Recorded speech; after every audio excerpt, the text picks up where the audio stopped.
Hello students, in this biology class we are going to discuss Mendel's experiment of monohybrid cross from the lesson heredity and variation.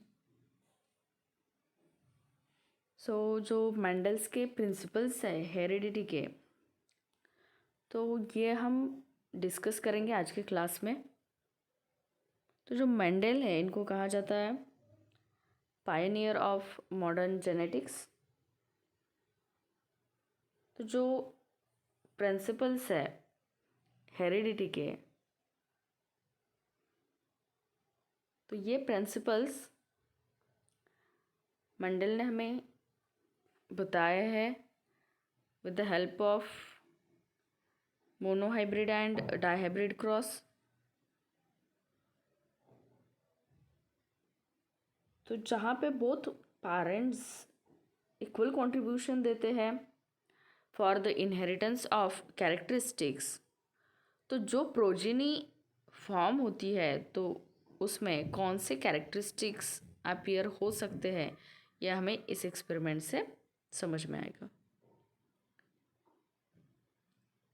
तो Mendel ने जो research किया है तो उसमें ये बताया कि जो प्रिंसिपल्स है हेरिडिटी के वो रिस्पॉन्सिबल होते हैं for the inheritance of characteristics. तो मेंडल ने जो एक्सपेरिमेंट्स किए हैं वो based upon visible characteristics of the P plant, और उसका साइंटिफिक नेम है पाइजम स्टाइवम।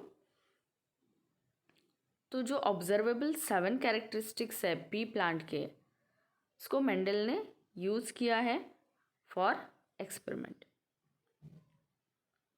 तो एक जहाँ पे पी प्लांट है तो उसके 7 ऑब्जर्वेबल कैरेक्टरिस्टिक्स कौन कौन से, ये हम चार्ट के हेल्प से देखेंगे। तो जिसमें जो पहला है वो है सीड का शेप। तो जो यहाँ पे अपर एंड लोअर पार्ट में ये जो 2 कैरेक्टरिस्टिक्स दिखाए हैं, तो ये जो है वो डोमिनेंट है, एंड यहाँ पे जो लिए मैंने तो ये है recessive characteristics, dominant and recessive characteristics. तो ये कॉन्ट्रास्टिंग पेयर ली है। जैसे कि सीड का जो शेप है तो डोमिनेंट कैरेक्टरिस्टिक्स में आएगा राउंड शेप, तो रेसेसिव कैरेक्टरिस्टिक्स में आता है wrinkled shape. Next one seed colour की अगर हम बात करते हैं तो जो येलो कलर होता है सीड का ये डोमिनेंट है, तो ग्रीन कलर ये रेसेसिव है। इसके बाद हम बात करेंगे पॉड शेप की। तो पॉड का शेप अगर देखते हैं तो इन्फ्लेटेड है यहाँ पे, तो ये है डोमिनेंट। तो जो कंस्ट्रिक्टेड है ये है रेसेसिव कैरेक्टर। नेक्स्ट अगर हम बात करते हैं कलर ऑफ पॉड, यहाँ पे ध्यान में रखिए कि जो सीड का कलर है तो डोमिनेंट में येलो है, तो पॉड का कलर हम देखते हैं तो डोमिनेंट में ग्रीन कलर है, और येलो कलर जो है पॉड का वो रेसेसिव। तो नेक्स्ट वन जो है वो है फ्लावर का कलर कैसे होता है। तो जो पर्पल कलर है ये डोमिनेंट है, और जो वाइट कलर है ये रेसेसिव कैरेक्टरिस्टिक है पी प्लांट की। फ्लावर की अगर हम लोकेशन देखते हैं, जो एक्सिलरी पोजीशन है उसकी, तो ये एक्सिलरी पोजीशन ये है इसका डोमिनेंट कैरेक्टर, ये एक्सिलरी, और जो टर्मिनल है यानी कि एंड पे जो फॉर्म होते हैं फ्लावर्स, तो इनकी जो पोजीशन है टर्मिनल पोजीशन, ये क्या है रेसेसिव कैरेक्टरिस्टिक्स है। अगर हम प्लांट के हाइट की बात करते हैं तो टॉल जो है ये इसका डोमिनेंट कैरेक्टर है, और डॉर्फनेस जो है या शॉर्ट जो है प्लांट, तो ये रेसेसिव कैरेक्टर। जो डोमिनेंट कैरेक्टर्स है तो इसको हम डिनोट करते हैं कैपिटल लेटर से, और जो रेसेसिव कैरेक्टरिस्टिक्स है इनको हम डिनोट करते हैं स्मॉल लेटर्स से। तो यहाँ पे जो जीन्स प्रेजेंट होते हैं वो पेयर फॉर्म में प्रेजेंट होते हैं, इसकी वजह से यहाँ पे जो गैमेट है या हम टॉल प्लांट को अगर हम डिनोट करते हैं तो इसके लिए हम लिखते हैं कैपिटल टी, कैपिटल टी। ये हो गया टॉल के लिए। वैसे ही अगर डॉर्फ है तो उसके लिए स्मॉल लेटर यूज़ करने हैं, तो इस पे हम लिखेंगे small T and small T. Same वैसे ही हम ईच एंड एवरी कैरेक्टरिस्टिक्स के लिए देखते हैं कि यहाँ पे हमें कौन से लेटर से इनको डिनोट करना है। तो शेप जो है सीड का, ये अगर हम देखते हैं तो डोमिनेंट कैरेक्टर में राउंड शेप जो है ये डोमिनेंट है, तो इसको हम डिनोट करते हैं आर से। रिंकल्ड है तो स्मॉल आर।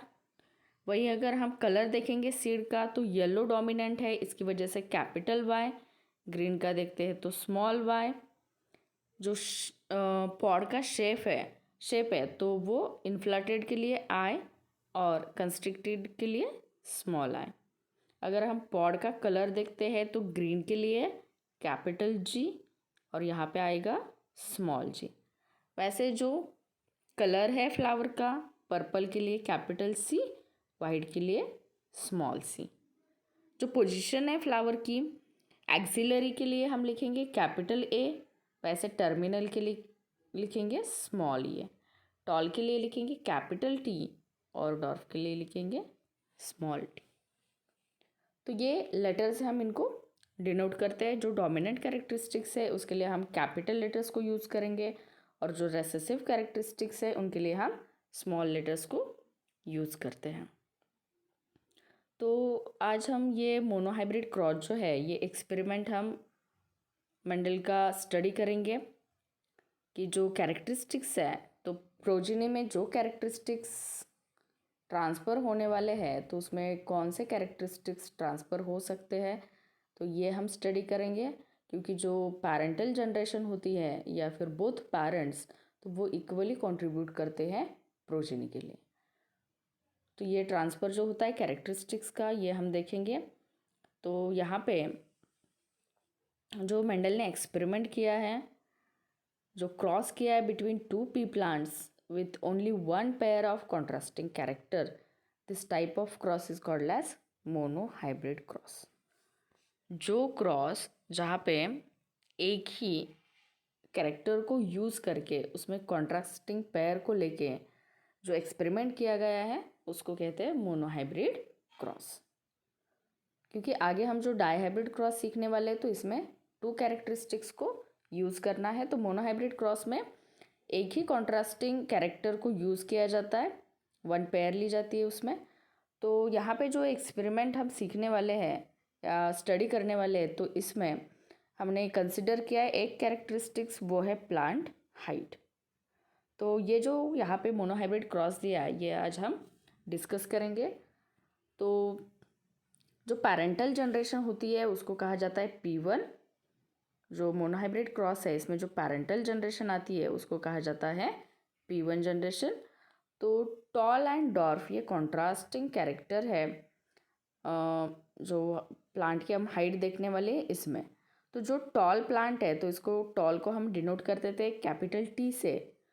अब जो जीन्स होते हैं वो प्रेजेंट होते हैं पेयर्ड फॉर्म में, इसकी वजह से हम इसको डिनोट करेंगे capital T and capital T से। तो वैसे डॉर्फ है तो यहाँ पे आएगा small T and small T. ये बन गई आपकी पेरेंटल जनरेशन यानी कि P1 जनरेशन। अब हम बात करते हैं फिनोटाइप की, अब हम बात करते हैं जीनोटाइप की, जिसमें हमने कैपिटल टी लिया हुआ है। नेक्स्ट वन, इसके जो गैमेट्स है, ये गैमेट्स कौन से आएंगे, तो capital T and capital T में से आएगा एक कैपिटल टी, डॉर्फ में से आएगा स्मॉल टी। ये बन गए गैमेट्स। इसके बाद जो capital T and small T है इसके बीच में क्रॉस बन गया, तो यहाँ पे जो जनरेशन हमें मिलती है F1 जनरेशन। तो ये है यहाँ पे जो F1 जनरेशन मिलने वाली है हमें, तो वो हेट्रोजाइगस मिलेगी लेकिन टॉल होगा, क्योंकि कैपिटल टी जो कि डोमिनेंट कैरेक्टर है ये यहाँ पे प्रेजेंट होगा। तो हमें ये F1 जनरेशन यानी कि फर्स्ट फिलाइल जनरेशन यहाँ पे मिल गई है। अब क्या करना है, जो ये जनरेशन यहाँ पे फॉर्म हो गई है इसमें हमें सेल्फिंग करना है। सेल्फिंग यानी कि जो पेरेंटल जनरेशन हमने ऊपर डिस्कस की है उसमें pure tall and pure dwarf है।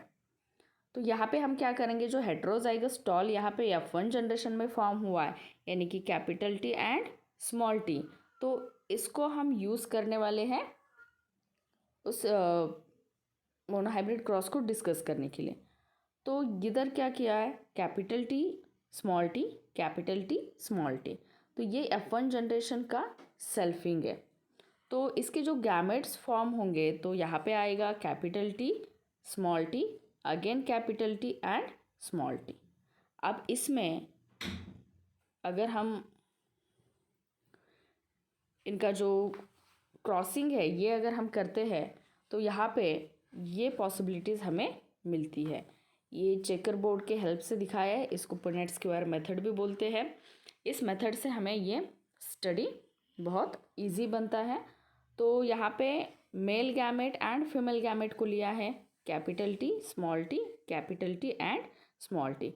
अब हम क्रॉस करके देखेंगे, कैपिटल टी होमोजाइगस टॉल बना, बोथ आर कैपिटल टी है यानी कि टॉल है, ये प्योर टॉल यानी कि होमोजाइगस टॉल बना। अगेन ये capital T and small T, तो यहाँ पे बनेगा हेट्रोजाइगस टॉल। नेक्स्ट अगर हम आगे का गैमेट जो है इसको क्रॉस करते हैं तो यहाँ पे again capital T small T यानी कि हेट्रोजाइगस टॉल फॉर्म होता है, और एंड पे small T and small T यानी कि यहाँ पे होमोजाइगस डॉर्फ वैरायटी फॉर्म होगी। तो जो मोनोहाइब्रिड क्रॉस है इसमें जो फिनोटाइपिक एंड जीनोटाइपिक रेशियो अगर हम देखते हैं तो फिनोटाइपिक रेशियो है 3:1, यानी कि 3 प्लांट्स टॉल है, 1 प्लांट डॉर्फ है। तो ये कैसे रेशियो हम निकाल सकते हैं, तो ये कैसे पता चलेगा हमें, तो यहाँ पे कैपिटल टी यानी कि टॉल, यहाँ पर भी हेट्रोजाइगस है बट टॉल है, यहाँ पर भी हेट्रोजाइगस है बट टॉल है, और यहाँ पे अगर हम देखते हैं तो डॉर्फ है, यानी कि 1 2 3 जो है ये टॉल है, 3 और जो 1 है वो डॉर्फ है। ये बन गया फिनोटाइपिक रेशियो। अब हम बात करते हैं जीनोटाइपिक रेशियो की। तो जीनोटाइपिक रेशियो में अगर हम देखते हैं तो यहाँ पे जो हमने गैमेट्स का जो क्रॉसिंग किया है इसमें प्योर होमोजाइगस टॉल की अगर हम बात करते हैं तो वो है 1, हेट्रोजाइगस टॉल की अगर हम बात करते थे वो है 2, यहाँ पे 1, यहाँ पे दूसरा, और जो होमोजाइगस डॉर्फ है वो है 1, यानी कि 1:2:1। ये क्या है, ये जीनोटाइपिक रेशियो है मैंडल्स मोनोहाइब्रिड क्रॉस का। तो ये रेशियो यहाँ पे हमें मिलता है फिनोटाइपिक एंड जीनोटाइपिक रेशियो। तो ये मेंडल्स का मोनोहाइब्रिड क्रॉस है जिसमें 1 ही कैरेक्टरिस्टिक हमने स्टडी किया है, that is height of plant. तो उसमें टॉल एंड डॉर्फ वैरायटी हमने ली है जो कि प्योर है, पैरेंटल जनरेशन है, जिसमें इसके जो जीनोटाइप है वो है कैपिटल टी, डॉर्फ के लिए स्मॉल टी। इसके जो गैमेट्स फॉर्म होंगे वो capital T and small T होंगे। इनमें से F1 जनरेशन फॉर्म होगी, बाद में हम उसी F1 जनरेशन को लेके सेल्फिंग करेंगे, उन्हीं में क्रॉसिंग करेंगे, तो इनके gametes capital T small T and capital T and small T ऐसे फॉर्म होंगे। तो पुनेट स्क्वायर मेथड या चेकर बोर्ड से हम क्या करेंगे, उनका रेशियो निकाल सकते हैं। तो यहाँ पे मोनोहाइब्रिड क्रॉस का जो रेशियो है वो है phenotypic ratio 3:1 and genotypic ratio जो है वो है 1:2:1। तो नेक्स्ट क्लास में हम डिस्कस करेंगे मेंडल्स डायहाइब्रिड क्रॉस।